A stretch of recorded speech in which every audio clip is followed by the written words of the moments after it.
Hi friends, ಎಲ್ಲರಿಗೂ ನಮಸ್ಕಾರ. ಈ ಒಂದು ವಿಡಿಯೋದಲ್ಲಿ SSLC ಪರೀಕ್ಷೆಯನ್ನು ಬರೆದು ಫೋಟೋ ಕಾಪಿಗೆ ಅರ್ಜಿಯನ್ನು ಸಲ್ಲಿಸಿದಂಥವರು ಯಾವ ರೀತಿ ನಿಮ್ಮ ಮೊಬೈಲ್ ಮುಖಾಂತರ ಆನ್ಸರ್ ಪೇಪರನ್ನು ಅಥವಾ ಫೋಟೋ ಕಾಪಿಯನ್ನು ಡೌನ್ಲೋಡ್ ಮಾಡ್ಕೊಳ್ಳೋದು ಅಂತ ತಿಳಿಸ್ತೀನಿ ಸ್ನೇಹಿತರೆ.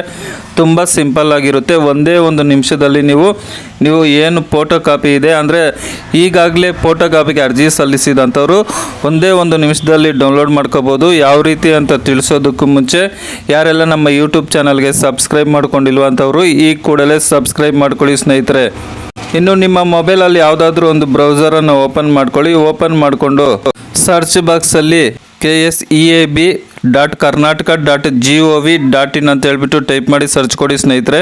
ಸರ್ಚ್ ಕೊಟ್ಟರೆ ಈ ರೀತಿಯಾಗಿ ಬರುತ್ತೆ. ಇಲ್ಲಿ ನೀವು ನೋಡ್ತಾ ಇರ್ಬೋದು KSEAB ಕರ್ನಾಟಕ ಸರ್ಕಾರ ಅಂತಿದೆ ಅಲ್ವಾ, ಅದ್ರ ಮೇಲೆ ಒಂದ್ಸರಿ ಕ್ಲಿಕ್ ಮಾಡಿ. ಅದ್ರ ಮೇಲೆ ಕ್ಲಿಕ್ ಮಾಡಿದ್ರೆ ಈ ರೀತಿ ಓಪನ್ ಆಗುತ್ತೆ. ನೀವು ಮೇಲೆಗಡೆಯಿಂದ 5ನೇ ಆಪ್ಷನ್ ಇದೆ ನೋಡಿ ಸ್ನೇಹಿತರೆ, SSLC 2026 ಪರೀಕ್ಷೆ 1ರ ಉತ್ತರ ಪತ್ರಿಕೆ ಸ್ಕ್ಯಾನ್ ಪ್ರತಿ ಮರು ಎಣಿಕೆ ಮರುಮೌಲ್ಯಮಾಪನಕ್ಕಾಗಿ ಅರ್ಜಿ ಸಲ್ಲಿಸಲು ಡೌನ್ಲೋಡ್ ಮಾಡಿಕೊಳ್ಳಲು ಇಲ್ಲಿ ಕ್ಲಿಕ್ ಮಾಡಿ ಅಂತಿದೆ ನೋಡಿ ಸ್ನೇಹಿತರೆ. ಅದ್ರ ಮೇಲೆ ಒಂದ್ಸರಿ ಕ್ಲಿಕ್ ಮಾಡಿ.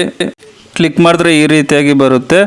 ಸೊ ಇಲ್ಲಿ ನೀವು ನೋಡ್ಬೋದು ರಿವ್ಯಾಲ್ಯೂಯೇಷನ್ ಆಗಿರ್ಬೋದು, ಟೋಟಲಿಂಗ್ ಆಗಿರ್ಬೋದು. ಇದೇ ತಿಂಗಳು 28ರಿಂದ ಹಿಡಿದು ಮುಂದಿನ ತಿಂಗಳು 4ನೇ ತಾರೀಕೊಳಗಾಗಿ ರಿವ್ಯಾಲ್ಯೂಯೇಷನ್ ಟೋಟಲಿಂಗ್ಗೆ ಅರ್ಜಿಯನ್ನು ಬಿಡ್ತಾರೆ ಸ್ನೇಹಿತರೆ.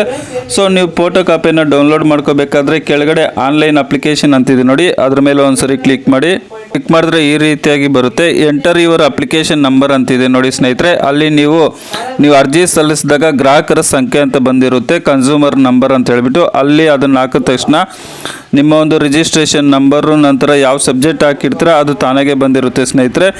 ನೆಕ್ಸ್ಟ್ ನೀವು ಇಲ್ಲಿ ಕ್ಯಾಪ್ಚರನ್ನು ಹಾಕಬೇಕಾಗುತ್ತೆ. ಮೇಲೆಗಡೆ ಏನು ಕ್ಯಾಪ್ಚರ್ ಇದೆ ಅದೇ ರೀತಿಯಾಗಿ ಕ್ಯಾಪ್ಚರನ್ನು ಹಾಕ್ಬಿಟ್ಟು ಜನರೇಟ್ OTP ಅಂತ ಕೊಟ್ಟರೆ ನಿಮ್ಮ ಒಂದು ಮೊಬೈಲ್ ನಂಬರ್ಗೆ OTP ಬರುತ್ತೆ. ಆ ಒಂದು OTPಯನ್ನು ಎಂಟರ್ OTP ಅನ್ನೋ ಪ್ಲೇಸಲ್ಲಿ ಹಾಕ್ಬಿಟ್ಟು ಡೌನ್ಲೋಡ್ ಫೋಟೋ ಕಾಪಿ ಅಂತ ಕೊಟ್ಟರೆ ಸ್ನೇಹಿತರೆ ಈ ರೀತಿಯಾಗಿ ಫೋಟೋ ಕಾಪಿ ಡೌನ್ಲೋಡ್ ಆಗುತ್ತೆ. ಸೊ ಯಾರೆಲ್ಲ SSLC ಪರೀಕ್ಷೆಯಲ್ಲಿ ಫೋಟೋ ಕಾಪಿಗೆ ಅರ್ಜಿಯನ್ನು ಸಲ್ಲಿಸಿದ್ರೆ ಸ್ನೇಹಿತರೆ ಈ ರೀತಿಯಾಗಿ ನಿಮ್ಮ ಮೊಬೈಲಲ್ಲೇ ಒಂದೇ ಒಂದು ನಿಮಿಷದಲ್ಲಿ ನಿಮ್ಮ ಒಂದು ಫೋಟೋ ಕಾಪಿಯನ್ನು ಡೌನ್ಲೋಡ್ ಮಾಡ್ಕೋಬೋದು. ಇನ್ನು ರಿವ್ಯಾಲ್ಯೂಯೇಷನ್ ಟೋಟಲಿಂಗ್ ಬಂದುಬಿಟ್ಟು 28ರಿಂದ ಹಿಡಿದು ನೆಕ್ಸ್ಟ್ ಮಂತ್ 4ನೇ ತಾರೀಕು ಒಳಗಾಗಿ ರಿವ್ಯಾಲ್ಯೂಯೇಷನ್ ಟೋಟಲಿಂಗ್ಗೆ ಅರ್ಜಿಯನ್ನು ಸಲ್ಲಿಸ್ಕೋಬೋದಾಗಿರುತ್ತೆ ಸ್ನೇಹಿತರೆ.